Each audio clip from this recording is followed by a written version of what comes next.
신앙적 관점으로의 변화, 신앙적 관점으로의 변화라는 제목으로 하나의 말씀 증거하겠습니다.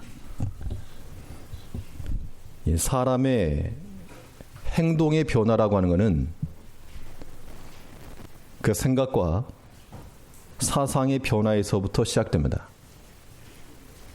이제 선거가 얼마 안 남았는데 진보에 있던 사람이 보수로 가기도 하고 보수에 있던 사람이 진보로, 그런 경향 없겠지만 지지하지 않던 무당층에 있던 사람들이 여러 가지 생각을 따라서 행동을 바꾸게 되어 있습니다. 이런 관점의 차이라고 하는 것이 우리에게는 같은 사건이라고 해도 해석을 다르게 만드는 겁니다. 그러니까 똑같은 일을 봐도 어떠한 마음과 생각을 가지고 있는가, 이것이 중요한 것인데요.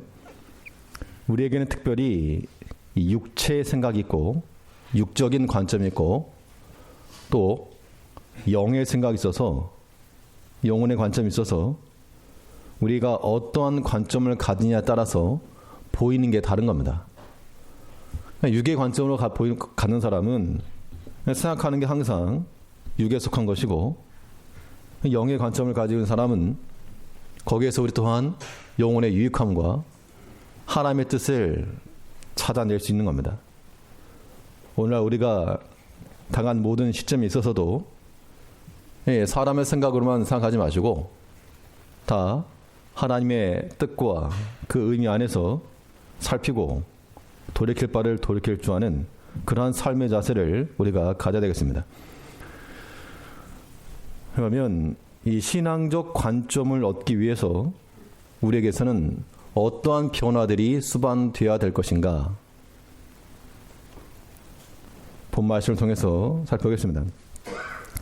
첫 번째로 생각해 볼 수 있는 것은, 우리의 신앙적 관점이 변화되기 위해서는 이 잠시적 관점에서 영혼의 관점으로의 변화가 필요합니다.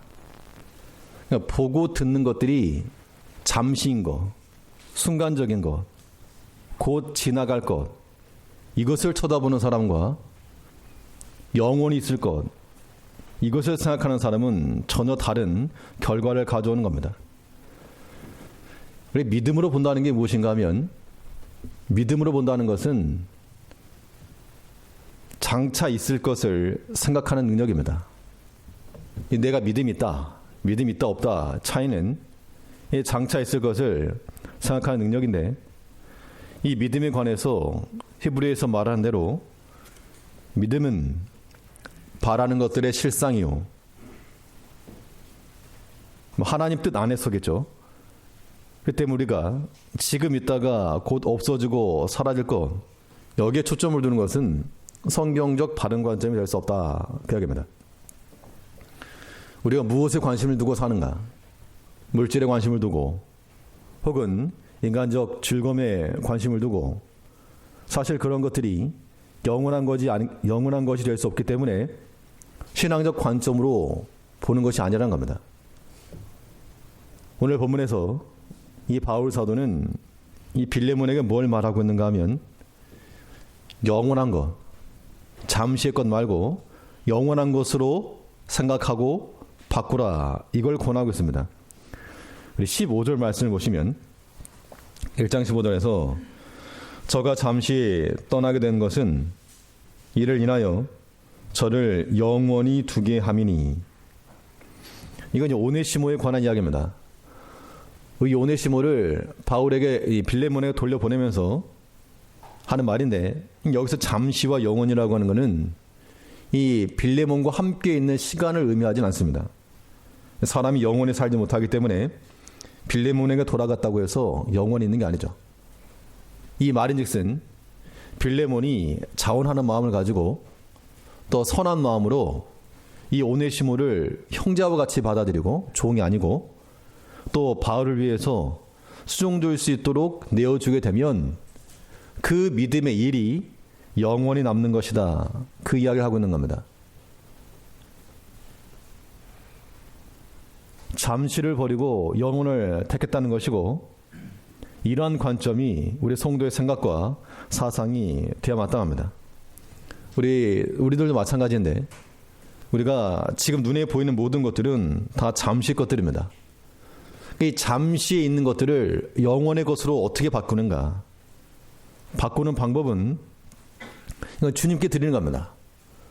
주님께만 드리면 우리가 가지고 있는 그 잠시의 시간들이 주께 드리면 영원한 상급이 되는 것이고, 우리가 가지고 있는 그 재물들을 주께로 돌리면 그것이 또한 영원히 있게 될 것이고, 우리가 가지고 있는 작은 사명들 혹은 작은 은사들, 이것들을 주께로 돌리면 그것이 또한 영원히 남을 것이라.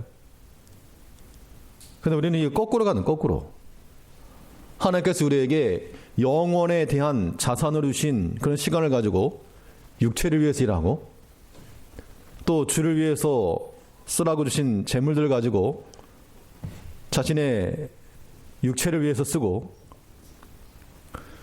우리가 하나 앞에서 영혼의 관점을 간다는 거, 그냥 아무튼 주께로 드리는 것인데, 이 주께로 드리는 것이 우리 가운데서 자연스럽게 일어나시려면 우리의 마음을 항상 기울여 놔야 됩니다. 우리 마음이 항상 주께로 기울여져 있으면 아무거나 집어 던져도 다 내려가게 되는 겁니다.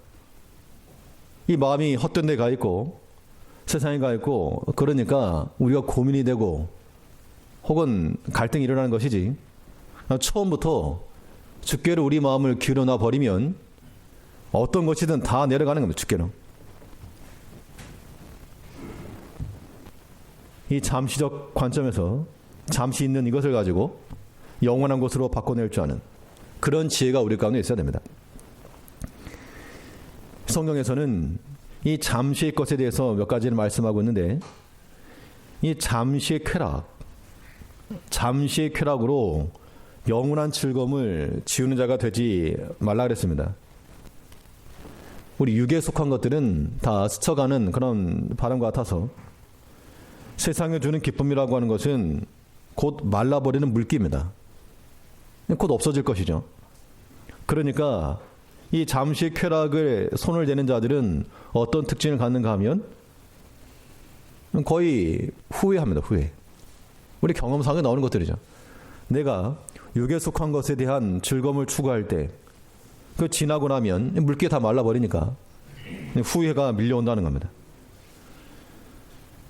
그렇게 하나님을 사랑하고 따랐던 다윗이 잠시 쾌락에 눈돌렸다가, 사실 어떻게 보면 억울한 면도 있죠. 그 인생 가운데서 그가 정말 수십 년간 하나님을 찾고 광야에서 연단받고 단 한 번의 그러한 육체적 범죄를 저질렀는데, 그러니까 그 잠시의 쾌락이죠. 그 잠시의 것에 눈들렸다가 많은 것을 상실했다는 겁니다. 뿐만 아니라 사울 왕은 하나님께서 그를 왕으로 세워놓으셨는데 그 잠시의 재물과 명예를 탐하다가 하나님 은혜가 떠나고 말았습니다. 하나님 떠난 줄도 모르고 있었지만 그가 사로잡았던 왕 혹은 양과 염소, 송아지 이런 거 남겨놨다가 결국에는 폐위함을 당하고 만 겁니다. 그런데 모세는 이 잠시를 버리고 영혼을 붙잡았다 그랬습니다.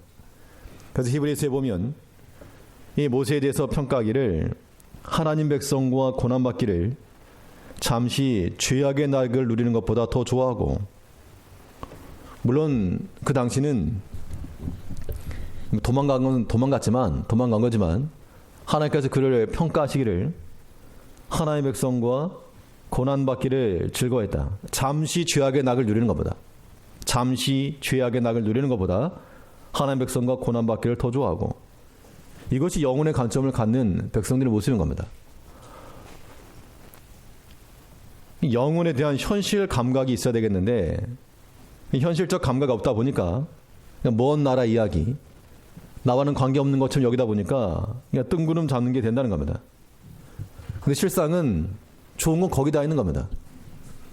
사실 우리 가운데 평범한 소시민으로 살아가다 보면 나라에 사는 여러 정책들에 관해서도 나와는 관계없는 것처럼 여길 때가 많잖아요.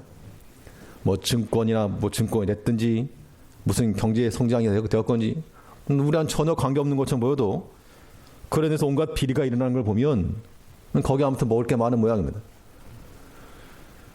우리가 하나님 나라에 대해서 무감각적으로 나와 상관없는 것이다 생각하면 그냥 하나님 나라에서조차 우리는 그렇게 뭐 소시민처럼 살아가 말 것인데, 그거 말고 우리 하나님 나라에서는 부유한 자들을 내기 위해서 그 나라에 대한 감각을 가지고 일거수일투족을 다 이해를 하고 정보에 민감하고 앞으로 일어날 일들을 기억을 하면서 살아가는 것. 잠시의 쾌락은 그 나라에선 통하지 않은 것들이므로 그것은 배제하고 영원한 즐거움이 예약된 하나님의 백성과 함께 고난받는 것, 또 상 주실 것을 바라보고 행하는 것.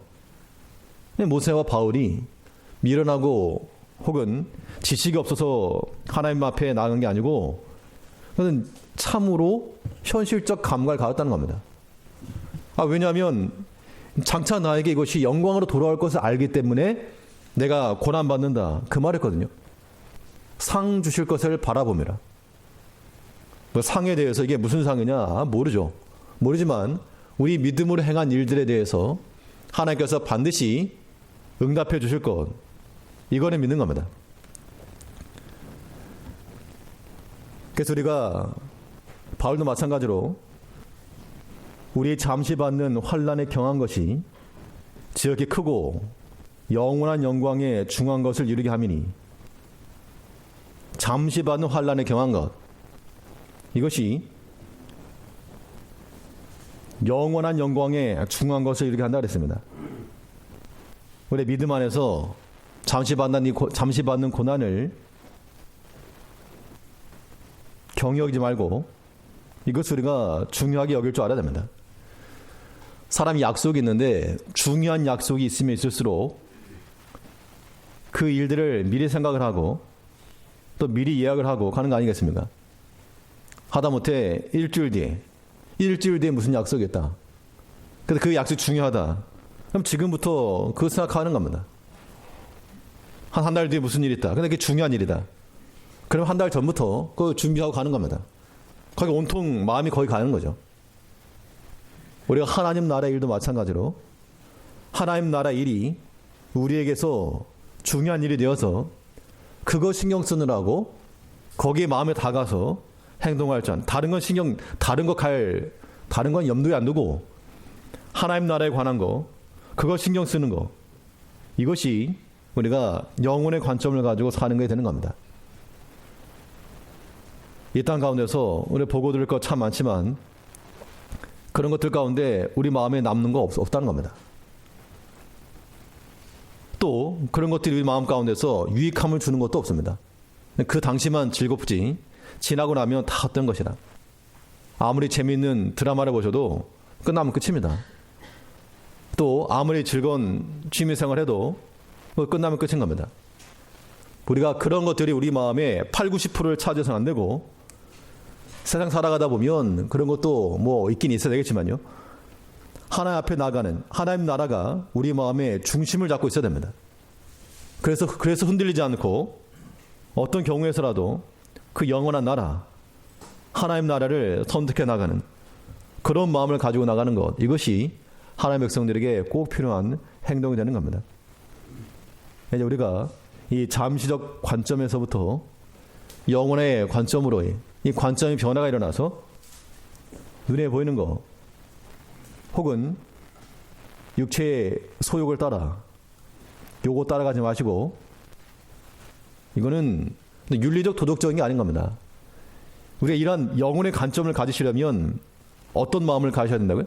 믿음이 좋고 뭐 그래서가 아니고 참 현실적 감각을 가져요. 현실적 감각으로 이 나라가, 하나님의 나라가 명확히 나의 것으로 올 것이다, 이런 마음을 가질 때 이건 누가 시키지 않아도 하는 겁니다. 좋은 걸 보면, 이게 좋은 걸 알면 누가 시켜서 행하는 게 아니라 안 시켜도 못하게도 하는 겁니다. 발품 팔아서라도 좋은 데 가는 거죠.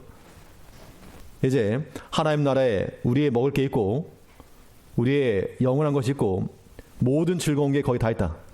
그 마음을 가지고 없어지고 사라질 것 여기 관심 두지 말고 영원한 것에 하나님 나라에 우리 마음을 두며 살아가는 저희 성도님들 되시기 바라겠습니다.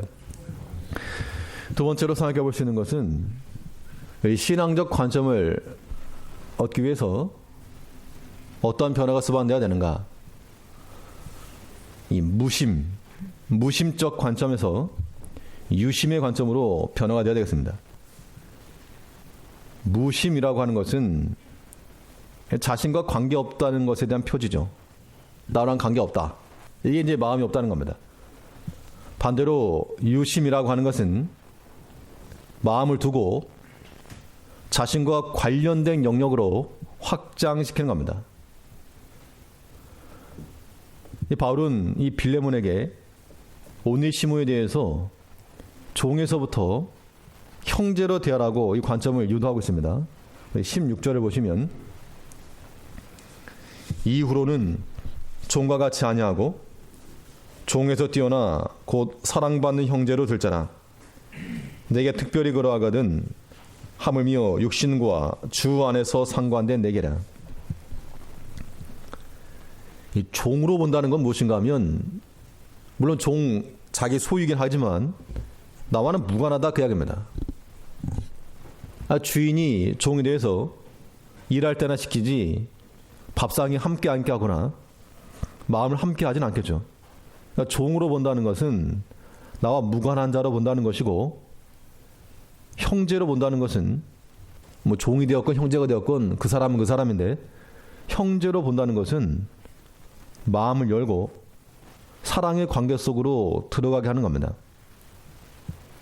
그러니까 지금 오네시모를 돌려보내면서 이 오네시모를 전과 같이 종으로 두지 말고 마음을 좀 열어라. 생각을 좀 바꿔라. 그래서 사랑받는 형제로 대라 라고 말하고 있습니다. 우리 신앙적 관점으로 본다는 것은 모든 형제 관계를 사랑으로 연결하는 데 있습니다. 그러니까 만일 우리가 사랑의 관계가 아니다, 미움과 증오와 불편함이 남아있다는 것은 여전히 무심한 겁니다. 이것은 신앙적 관점이 될 수 없는 거죠. 그러니까 유심적 관점을 갖는 사람들은 어떠한 특징을 갖는가 하면 이 사랑의 관계를 만들어 나갈 때 자신의 것을 나눔으로써 관계를 만들어 가는 겁니다. 이 관계라고 하는 게 그냥 되지 않잖아요. 하나님과 우리 사이에 이 연결되기 위해서 하나님 쪽에서 먼저 우리에게 손을 내밀어 주시고 그리스도의 십자가를 주시고 그래서 우리가 하나 되는 겁니다. 우리가 이 형제애를 발휘하기 위해서도 누군가가 먼저 손을 내밀어야 되는데 우리는 생각하기를 50대 50이다. 동시에 내밀어라. 이렇게 생각하지만 이거는 그렇게 될 수가 없고, 예수님께서 우리에게 50대 50을 하지 않으시고 일방적으로 손을 내밀고 끌어주신 것처럼 우리가 형제, 이 사랑의 관계를 이루어가는 것도 일방성이 있어야 됩니다. 그럼 나만 손해잖아요. 그런 마음을 가지면 예수님께서도 내가 손해다, 너를 구원하기 내가 손해다, 이런 말 나오면 이거는 안 되는 겁니다. 우리 가운데 누구라도 손을 내밀고자 할 때는 그냥 일방적으로 내미십시오. 일방적으로. 뭘 기대하고 내미는가? 사람에게 기대하지 마시고 하나님 안에서 하나님이 기뻐하시는 것을 우리의 보상으로 여기고 손을 내밀어 형제를 만들어 가야 됩니다. 바울은 자신이 받을 그 대접을 이 오네시모에게 나눠주기를 지금 자처했습니다. 17절을 보니까 17절에서 그러므로 내가 나를 동무로 할진대 저를 영접하기를 내게 하듯 하고, 오네시모에 관해 말하면서 나에게 하듯 해라. 그러니까 다시 말하면 이 바울이 빌레몬을 방문했다 그러면 아마 빌레몬이 크게 환영했을 것이고 또 아마도 융숭한 대접을 통해서 마음을 나눴을 겁니다. 그러니까 바울이 받아 마땅한 그러한 대접과 관심인데 바울은 자기가 받을 것인데 이것을 나눠서 오네시모에게 떼어줬다 그 얘기입니다. 이런 마음을 가지고 있을 때 우리가 무심적 관점에서 유심적 관점으로 넘어가는 겁니다. 우리 믿음의 성도들은 공동체 내에서 함께하는 법을 배우고 실천해야 됩니다. 우리가 함께하는 것을 배우지 못하면 공동체는 말할 수 없죠. 이 공동체성을 잘 발휘하기 위해서는 우리 일단 마음을 두고 내게 돌아야 될 분깃을 좀 나눠주는 데 있습니다. 그러면 이것은 어디까지나 일방적인 것이죠. 바울이 오네시모를 위해서 자신의 것을 떼어줄 때 너 나중에 갚아라. 너 내가 이것을 꼭 기억했다가 은혜를 갚아라. 이렇게 하지 않았다는 겁니다. 하나님의 사랑, 그리스도의 사랑, 성도의 사랑에는 일방적인 면이 있어야 됩니다. 그러면서 내가 당하는 아픔 혹은 속상함, 그런 것이 바로 십자가의 고난인 겁니다. 예수님께서 우리를 위해서 십자가를 셨는데 우리가 어떻게 그것을 십자가를 닮아가고 또 내 십자가 질 것인가. 말로만 십자가 지고 간다고 그러지 실상은 십자가 지고 가야 될 때 버리는 경우가 많다는 얘기죠. 이제 우리가 하나님 앞에서나 하나님 위해서도 그렇고 우리 형제들을 위해서 그렇고 또 내가 받을 관심, 내가 받을 대접, 또 내가 받아 마땅한 그러한 존중함, 이런 것까지 내어준다는 얘기는 바꿔 말해서 내가 좀 덜 대접받고 내가 존중받지 덜 존중을 받고 그럴지라도 우리가 사랑의 관계를 위해서 내어줄 줄 아는 그런 모습을 갖자는 겁니다. 그렇게 할 때 관계가 서 나가는 겁니다. 그런 공동체는 어느 곳이건 기쁨이 있을 것이고 그렇지 않으면 거기엔 즐거움은 사라지고 마는 거죠. 제일교회에 속한 우리 모든 성도들이 우리에게 속한 모든 나의 것을 좀 나눠서 내가 조금 손을 보고 조금 속이 상해도 주 안에서 보상을 받으시고 일방적으로 좀 사랑하셔가지고 종에서부터 형제로, 전에는 종과 같이 됐다면 이제는 형제로 조금 바꿔서 대하여 이러한 변화를 이루어가는 그런 모습을 갖춰야 됩니다. 이 유심적 관점을 갖는다 했을 때 우리는 이 대속의 은혜를 깨닫고 실천해 나가는 겁니다. 자신의 것을 가지고 나눈다는 것은 예수님을 본받아 가는 거죠. 그리스도께서 우리를 위해서 대신 죽으시고 우리를 속량하신 것 같이 우리가 이 사랑 안에서 우리가 대신 행하여 함께 사는 법을 우리가 배워가야 됩니다. 우리 18절 말씀을 보시면 18절에서 저가 만일 내게 불의를 하였거나 내게 진 것이 있거든 이것을 내게로 회개하라. 나 바울이 친필로 쓰노니 내가 갚으려니와 너는 이외에 네 자신의 것으로 내게 빚진 것을 내가 말하지 아니하노라. 여기서 기억할 말은 내게로 회개하라. 내가 갚겠다 그 이야기입니다. 이 바울이 오네시모에게 빚이 있는 것도 아니고 빌레몬에게 갚아야 될 것이 있는 게 아닌데 대신해서 갚겠다 그 이야기입니다. 예수님께서 우리를 사랑하시고 구원하실 때도 우리를 위한 대속적 사랑을 베풀어 준 겁니다. 우리가 이 믿음의 관점을 가지고 산다는 거, 우리 믿음의 형제들을 위해서도 내가 대신 감당한다. 그런 마음들이 있어야지만이 우리가 사는 겁니다. 이 야곱의 12 아들이 애굽으로 내려갔을 때 이제 그 바로 요셉 앞에서 다 잡혔죠. 그때 유다가 한 말이 내가 대신해서 잡혔겠습니다. 저 어린 내 동생 베냐민 보내주시고 다른 형제를 돌려 보내주십시오. 그게 이제 그리스의 모형이었습니다. 그래서 이 유다가 유다 지파의 이스라엘의 장자가 된 것이죠. 우리가 마음을 두게 되면 대신 감당하는 마음이 가능한 겁니다. 예전에 지금도 마찬가지겠지만 어떤 부모가 아버지가 이제 아들이 자기 아들도 아니고 이제 사촌입니다. 친척, 조카죠, 조카. 이제 군대를 가게 돼가지고 훈련소까지 따라갔는데, 근데 그 들어가는 모습을 보면서 하는 말이 마음이 짠하니까 갈 수만 있으면 내가 대신 가고 싶다고. 근데 만일 남 보고 대신 가라 그러면 이건 뭐 그럴 리가 없죠. 날 아끼고 사랑하고 그런 마음이 있으니까 저 내가 대신해서라도 내가 다시 군대 가고 싶다. 그런 말을 우리가 들었는데, 제가 들었는데요. 우리가 하나 앞에서 누군가를 대신한다는 말은 사랑한다는 증거인 겁니다. 내가 오늘 대신해서 좀 수고하겠다. 사랑하니까 가능하지. 그렇지 않으면 사무적 관계에서는 뭐 그런 일이 있을 수 없죠. 다 거절하고 말 것입니다. 우리가 하나의 백성으로서 주의를 감당해 나갈 때 좀 마음을 두고, 이것도 마음을 주고 마음을 둬야지만이 거기에 사랑하는 마음이 생기는 것이고, 또 그를 상황을 이해하는 마음이 생기게 되는 것이고, 또 뭔가 이 대신해주고 싶은 그런 마음도 드는 거죠. 이런 유심적 사랑이 갈등과 반목을 종결하고 이 공동체성을 회복시키는 겁니다. 그래서 마음을 두게 되면요, 같은 말이라도 지혜롭게 행하는 겁니다. 오늘 이 바울 사도가 빌레몬에게 하는 말을 보면 참 언어의 고수와 같은 그런 느낌을 가지게 되는데, 우리 지난 수요일날 수요 예배 시간 내용이 그 내용 지난 수요일 내용과 오늘 바울이 말한 것은 정반대입니다. 에브라임 사람들이 입다에게 찾아와가지고 입다에게 찾아와가지고 했던 그 말을 보면 언어적으로 좀 잘못한 게 있죠.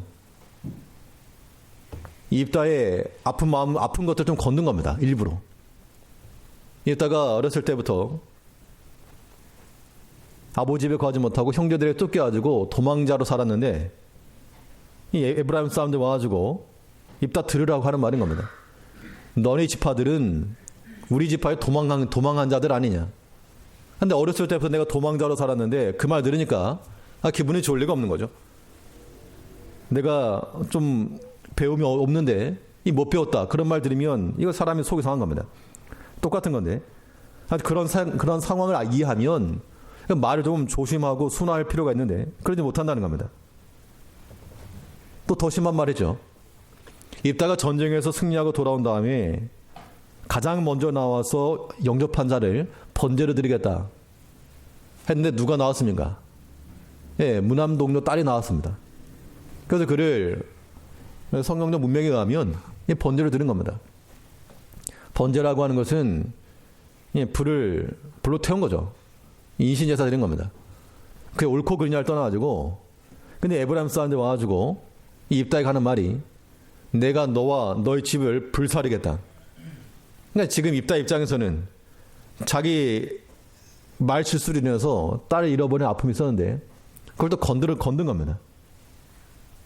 그러니까 이 공동체성이 부서지고 마는 거죠. 지난 수요일날 제가 말씀드릴 중에 이 상처를 잘 다루는 방법 말씀드렸죠. 상처를 잘 다루는 방법은 안 건드는 거. 우리가 가족 식구들 중에라도 하다못해 부부지간이라도 서로 건들지 말아야 할 그런 부분들이 있죠. 다 알죠, 사실은. 교회도 마찬가지입니다. 성도들 간에도 우리 형제들의 상황을 모를까 알면, 대충은 다들 아시죠. 알면 그걸 안 건드리는 게 최선입니다. 뭐 의도적으로 그러면 그건 악한 거고, 나는 의도하지 않게 그런 말과 행동이 나올 수 있죠. 그래도 우리가 마음을 두면 그런 것들은 삼가는 겁니다. 과거 일들을 양떼 물듯이 몰아다니지 말고 그런 건 버리고, 우리 마음 가운데 있는 그런 상처들 건드리지 말고 모든 것들을 진실함을 가지고 말해 나갈 때 그때 이 관계가 회복되는 겁니다. 오늘 본문에서 바울은 이 빌레몬에게 말하기를 이 오네시모에 대해서 종처럼 여기지 말고 이제 형제와 같이 내 마음을 좀 기울여서 형제와 같은 마음을 가져라. 이를 위해서 바울이 먼저 실천적으로 자신의 것을 나누고 그런 대속의 마음을 가지고 나가면서 지금 본을 보여주고 있는 겁니다. 이제 우리가 하나 앞에서나 모든 성도들 앞에서 서로에게 마음을 두고 또 우리 형편과 처지를 아는 것만큼 서로 위하여 기도해주고, 아프는 것 건들지 말고, 건들면 나만 건드는 게 아니고 상대방도 찌르는 손이 있는 겁니다. 서로 찌르면 둘 다 상처 나니까 서로 조심하고 서로 유익함을 위해서 힘써 나가는, 서로에게 마음을 들 줄 아는 그런 관계로 우리가 변화되어야 됩니다. 세 번째로 생각해 수 있는 것은 이 신앙적 관점을 얻기 위해서 어떠한 변화가 수반되어야 되겠는가. 이 자기 중심적 관점에서 자기 변두리적 관점으로 변화가 필요합니다. 사람이 자기 중심성이 있는지 여부를 확인할 수 있는 방법이 있습니다. 자기 중심적 사람이면 어떤 특성이 나타나는가 하면요, 그러니까 다 마음에 안 드는 거예요. 자기 중심이면. 그럼 내가 중심이니까 내 생각과 내 뜻대로 안 맞으면 다 이상한 거고 다 마음에 안 드는 겁니다. 물론 사람의 생각이 다르기 때문에 다르다는 것을 이해할 수 있지만, 이런 것이 과하게 표현되어서 모든 걸 다 부정해버린다거나 공동체성을 무너뜨린 정도가 되어서는 안 되는 겁니다. 우리 자신을 좀 변두리에 놓고 협력할 줄 알고 수용할 줄 좀 아는 그런 마음이 필요한 거죠. 자신의 것을 꽉 쥐고 있으면 우리 주를 위해서 일할 수가 없습니다. 내 것이라 그래도, 하나님 내게 주신 거라 그래도 내가 손에 꽉 쥐고 있으면 주를 위해서 일할 수가 없는 거예요. 그래서 바울은 빌레몬에게 너 육신의 관점만 가지지 말고 그리스도 안에서, 주 안에서의 관점을 가지고 일해라, 그 말하고 있습니다. 16절에서 이후로는 종과 같이 아니하고 종에서 뛰어나 곧 사랑받는 형제로 될 자라. 내게 특별히 그러하거든 하물며 육신과 주 안에서 상관된 내게랴. 빌레몬서는 인간관계의 면에 있어서 또 언어적 측면에서 굉장히 이 행간을 읽을 만한 가치가 많이 있습니다. 바울의 이 한마디 한마디가 참 많은 것들을 포함하고 있는데, 이 오네시모에 관한 말을 하면서 육신의 상전만이 아니고 주 안에서 관계되지 않았냐, 주 안에서 관계되었으니까 예수 안에서 생각해라, 그 말하고 있는 겁니다. 그러니까 오네시모와 빌레몬의 관계를 놓고 보면 빌레몬이 중심이죠, 주인이니까. 근데 바울의 말은 너도 중심 아니고 너도 좀 변두려 물러나라. 중심에는 주 예수 안에서 그리스도가 중심에 있게 해서 우리는 다 구속의 위치에서 주께서 행하시고자 하신 일을 위해서 순종을 하고 내려놓아라. 근데 그렇지 않고 우리가 다 중심에 서게 되면 예수님도 저 구속에 밀어넣는다는 겁니다. 주님께서 우리 마음 가운데 때로는 양심의 감동을 통해서, 가책을 통해서 성령께서 우리에게 말씀하심에도 불구하고 일부러 안 듣는 거예요. 들어도 안 들린 척, 모른 척. 내가 여전히 중심에 있게 되면, 이 바울이 만약 이렇게 권면했어도 이 빌레몬이 무슨 소리냐, 내가 주인이다, 나에게 권리가 있다, 그런 마음 가졌다 그런다면 아마 이 권면은 무시되었을 겁니다. 이제 우리가 어떤 마음을 가져야 되는가? 다 주께서 중심에 계시고 무슨 일이든지 주께서 쓰시겠다 그러면 여기 있습니다. 그런 마음을 가지고 순종하는 것이 필요하다는 겁니다. 이런 사람들이 주님을 중심에 모시고 자기를 변두리를 모으는 겁니다. 그렇지 않고 우리가 다들 그냥 왕자에 앉아가지고 내가 주인이 되어야 되고 모든 것을 내 뜻대로 휘두르려고 하는 그런 어리석음의 행동, 우리가 이런 거 주의해야 됩니다. 결국에 우리는 우리 삶을 지도해 나가는 이 컨트롤 타워가 있어야 된다 그러면 그 역할이 바로 우리 주님인 겁니다. 우리 나라가 위기에 처하게 되면 가장 많이 나오는 말이 그겁니다. 이거 센터가 없다, 센터가. 그래서 유정자들이 비난을 받기도 하는데, 우리가 비난만 할 게 아니고 우리 마음 가운데서, 우리 신앙적 관점에서 우리의 삶을 지도해 나가는 그러한 중심 센터가 우리 자신이 되지 않고 그리스도께서 우리 마음을 주장하시게 하라. 그리스도의 평강이 우리 마음을 주장하게 하라. 잘못 나가고 있음에도 아무런 경고도 없고, 우리 행실이 잘못 나가고 있음에도 우리 마음을 가책하는 아무런 음성이 없다. 하나님의 말씀을 들어도 전혀 경고가 되지 않고 내 양심에 들어오지도 않고 귀에 들리지도 않는다. 그거는 믿음의 길을 걷고 있는 거라 볼 수 없다는 겁니다. 바른 길을 걸어라 권유를 해도 그 말이 내게 들리지 않고 그냥 지나가는 소리가 들린다. 이거는 그리스도께서 우리 마음에 컨트롤 타워가 되지 못하고 있다는 증거인 겁니다. 우리 현 상황을 파악을 하고 필요한 말씀을 꺼내서 반응할 줄 아는 그러한 신앙인이 되어야 됩니다. 매 순간순간마다 우리가 처한 상황들 있죠. 그 순간순간에서 어떻게 하면 더 잘 될 것인가 요거 말고 이 상황 가운데 적용될 말씀이 무엇인가, 말씀을 꺼낼 줄 아는 것이 바른 신앙인들의 삶이 되는 겁니다. 우리의 경험, 내 지식 이게 먼저 나서지 말고 하나님 말씀이 먼저 나설 수 있도록, 이게 이제 신앙인들의 고수가 되는 겁니다. 사실 우리가 일하다 보면 내 생각과 맞지 않은 일들이 참 많죠. 그럴 때라도 자기 생각 계속 고집하게 되면 그냥 아무튼 다 마음에 안 들지만 그래도 하나님의 뜻이 있을 것을 이해를 하고 이 상황 가운데서 하나님의 말씀이 무엇인가 그 말씀을 꺼낼 줄 아는 사람들은 우리 삶의 주권자가 되시는 그리스도의 인도하심을 따라가는 겁니다. 이제 우리는 내게 명하시는 그 그리스도의 음성에 귀를 기울이고 주의 방향으로 선회해 나갈 줄 아는, 내가 내 인생의 주장자가 아니고 주께서 주권자가 되심으로 하나님 중심적 삶을 살아가면서 하나의 방향으로 항상 이동해 나갈 줄 아는, 그래서 우리가 이 육신의 관점에서부터 영의 관점으로, 마음이 없는 관점에서부터 마음을 두는 관점으로, 자기 중심적 관점에서 이 변두리적 관점으로 변화해서 조금씩 변화되어 나가는, 우리 주님께서 기뻐하실 만한 그러한 삶을 살아가는 우리 신앙인들 되시길 바라겠습니다. 기도하겠습니다.